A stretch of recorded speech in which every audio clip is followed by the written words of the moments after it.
ድምጿን አሰማኝ እባክህ ብዬ ትናንትና አሰማኝ እባካችሁ አመስግኑ ብለዋል።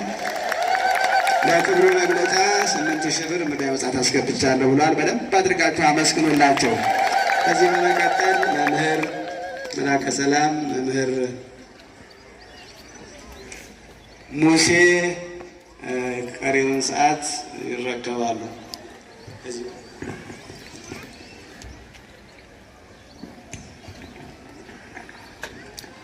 እጅግ የተወደዱና የተከበሩ አባታችን መላከ ምሕረት መምህር አበበ ንጉስ የዚሁ ታላቅ ካቴድራል ዋና አስተዳዳሪ፣ የዚህ ታላቅ ሕዝብ ጠባቂ፣ የሁላችንም አባት ተወዳጁ መምህራችን መጋቤ ምስጢር መምህር ፈቃዱ አረጋ የካቴድራላችን ዋና ጸሐፊ፣ እዚህ አውደ ምሕረቱ ላይ ሆነው ሰማይን ያሳዩን እግዚአብሔርን በትክክል የጠቆሙን ተወዳጁ መምህራችን መምህር ተስፋዬ፣ መምህራን ወንጌል፣ ሊቃውንተ ቤተ ክርስቲያን፣ ማህበረ ምእመናን ወምእመናት ሁላችሁ እንደምን አደራችሁ?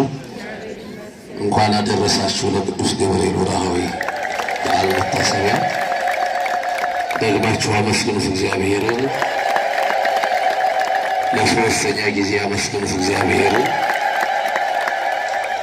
ሁላችሁ ከተቀመጠባችሁበት ብድግ ሲበሉ ታዘዙ። ብድግ ብድግ በሉ። ሁላችሁ ቆም ቆም በሉ። እንግዲህ ምድር ሰናይት እንተ ዘልፈ ይሄውፃ እግዚአብሔር፣ የተወደደች የተዋጀች የተቀደሰችን ምድር ቦታን እግዚአብሔር ዘወትር ይጎበኛታል፣ እግዚአብሔር ይባርካታል።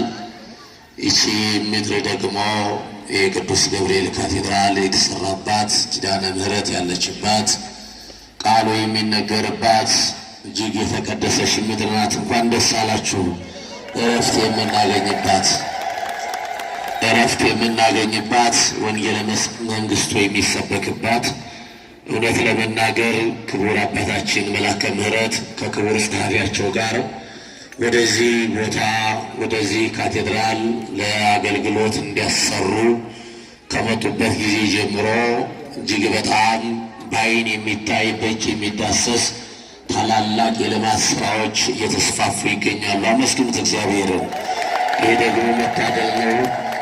ካህናቱን፣ ሰበካ ጉባኤውን፣ የልማት ኮሚቴውን ሁሉን በማስማማት በመሰለ አስተዳደር አባታችን እያለሙ 5-6 ዓመት የማይሰራው ይሄ ሁለገብ አዳራሽ በ1 ዓመት ባልሞላው ውስጥ እዚህ ለመድረሱ